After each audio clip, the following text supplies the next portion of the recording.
Hey cuties, welcome to Shriraksha Shetty YouTube channel. ಇವತ್ತು ನಾವು mango ice cream ಮಾಡುವ. ಅದಕ್ಕೆ ನಾನು ಇಲ್ಲಿ ಹಾಲು, ಕಾಯಿ ಮತ್ತು ಮ್ಯಾಂಗೋ ಪಲ್ಪ್ ತಗೊಂಡಿದ್ದೆ. ಆಮೇಲೆ ಹಾಲಲ್ಲಿ ನೆನೆಸಿದ ಡೇಟ್ಸ್, ಬಾದಾಮ್, ಡ್ರೈ ಫ್ರೂಟ್ಸ್ ಪೌಡರ್ ಮತ್ತು ಕೇಸರ್ ಇದನ್ನು ತಗೊಂಡಿದ್ದೆ. ಈಗ ಮಿಕ್ಸರ್ಗೆ ನಾವು ಕಾಯಿ, ಮ್ಯಾಂಗೋ ಪಲ್ಪ್ ಎರಡನ್ನೂ ಆ್ಯಡ್ ಮಾಡ್ಕೊಂಡು ಬ್ಲೆಂಡ್ ಮಾಡ್ಕೊಂಡು ಬ್ಲೆಂಡ್ ಮಾಡಿ ಆದಮೇಲೆ ಇದಕ್ಕೆ ನಾವು ಹಾಲಲ್ಲಿ ನೆನೆಸಿದ ಆಲ್ಮಂಡ್ಸ್ ಮತ್ತು ಡೇಟ್ಸ್ ಎರಡನ್ನೂ ಆ್ಯಡ್ ಮಾಡ್ಕೊಂಡು ಮತ್ತೆ ಇನ್ನೊಂದು ಸತಿ ಬ್ಲೆಂಡ್ ಮಾಡ್ಕೊಂಡು ಬ್ಲೆಂಡ್ ಮಾಡಿ ಆದ್ಮೇಲೆ ಅದು ಈ ರೀತಿ ಕಾಣಿಸುತ್ತೆ. ಇದಕ್ಕೆ ನಾವು ನೀರು ಎಂಥದ್ದು ಹಾಕದೆ ಹಾಗೆ ಬ್ಲೆಂಡ್ ಮಾಡ್ಕೊ. ಆಮೇಲೆ ಈಗ ಒಂದು ಪಾತ್ರೆ ತಗೊಂಡು ಅದಕ್ಕೆ ಇದನ್ನು ಟ್ರಾನ್ಸ್ಫರ್ ಇದಾದಮೇಲೆ ಇದಕ್ಕೆ ನಾವೀಗ ಹಾಲನ್ನ ಆ್ಯಡ್ ಅದಾದಮೇಲೆ ಡ್ರೈ ಫ್ರೂಟ್ಸ್ ಪೌಡರ್ ಹಾಲಲ್ಲಿ ನೆನೆಸೋದು ಅದನ್ನು ಆ್ಯಡ್ ಮಾಡ್ಕೊಂಡು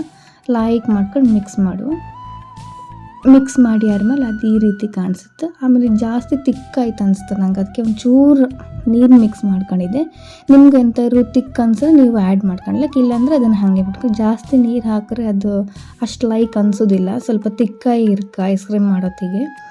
ಆಮೇಲೆ ಇದನ್ನು ನಾವು ಒಂದು 4 to 5 minutes ಲೋ ಫ್ಲೇಮಲ್ಲಿ ನಾವು ಇದನ್ನು ಬಾಯ್ಲ್ ಇದು 1 minute ಬಾಯ್ಲ್ ಆದಮೇಲೆ ನಾವು ಹಾಲಲ್ಲಿ ನೆನೆಸಿದ ಕೇಸರ್ ಇರುತ್ತಲ್ಲ ಅದನ್ನು ಈಗ ಆ್ಯಡ್ ಮಾಡಿ ಆದಮೇಲೆ ಮಿಕ್ಸ್ ಇದು ಕೇಸರ್ ಆ್ಯಡ್ ಮಾಡಿದ್ರಿಂದ ಫ್ಲೇವರ್ ಟೇಸ್ಟ್ ಕೂಡ ಅಷ್ಟು ಬತ್ತು.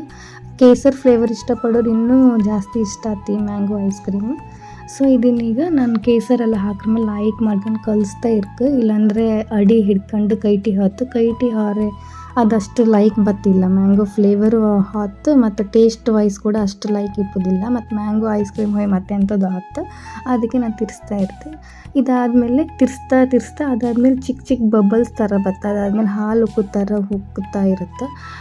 ಆ ಥರ ಆದ್ರೆ ಇದಾಯ್ತು ಅಂತ ಅರ್ಥ. ಇದ್ರಿಗಿಂತ ಜಾಸ್ತಿ ಬಾಯ್ಲ್ ಮಾಡೋಕ್ಕಾಗ ಅದೇ ಕೂಡಲೇ ನಾವು ಸ್ಟವ್ ಆಫ್ ಮಾಡಿ ಮತ್ತೆ ಇನ್ನೊಂದ್ಸತಿ ಮಾಡ್ಕೊಂಡು ತಿರ್ಸ್ಕೊಂಡು ಈ ರೀತಿ ಕನ್ಸಿಸ್ಟೆನ್ಸಿ ಬಂದರೆ ಪರ್ಫೆಕ್ಟ್ಲಿ ಆಯ್ತು ಅಂತ ಅರ್ಥ. ಅದಾದಮೇಲೆ ನಾವು ಅದನ್ನು ಒಂದು 10 minutes ಬಿಡ್ಕು. ಅದಾದಮೇಲೆ ನಾವು ಯಾವುದಾದ್ರೂ ಒಂದು ಕಂಟೈನರ್ ತಗೊಂಡು ಟ್ರಾನ್ಸ್ಫರ್ ಮಾಡಿ ಆದಮೇಲೆ ನೀವು ಹೀಗೆ ಬೇಕಾದ್ರೂ ಬಿಡ್ಲಿಕ್ಕೆ, ಅಥವಾ ನಿಮ್ಗೆ ಯಾವುದಾದ್ರೂ ಡ್ರೈ ಫ್ರೂಟ್ಸ್ ಇಷ್ಟ ಆದರೆ ಅದನ್ನು ಆ್ಯಡ್ ಮಾಡ್ಲಿಕ್ಕೆ. ನಾನಿಲ್ಲಿ ಬರೀ ಆಲ್ಮಂಡ್ಸ್ನ ತಗೊಂಡಿದ್ದೆ.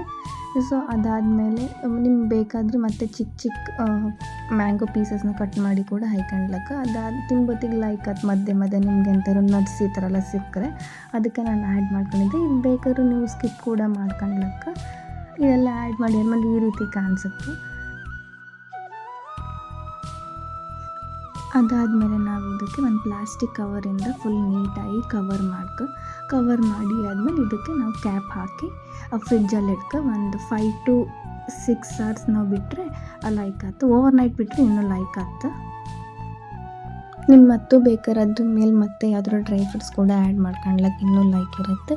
ಇಲ್ಲ ಅಂದರೆ ನೀವು ಹಾಗೆ ಕೂಡ ತಿನ್ಲಕ್ಕೆ, ಆಲ್ರೆಡಿ ಆ್ಯಡ್ ಮಾಡಿರತ್ತಲ್ಲ ಅದು ಇರುತ್ತೆ ಹೀಗೆ ತಿಂದ್ರೂ. ಸೊ ನಿಮ್ಗೆ ಈ ವಿಡಿಯೋ ಇಷ್ಟ ಆದರೆ ಲೈಕ್ ಮಾಡಿ. Thank you for watching.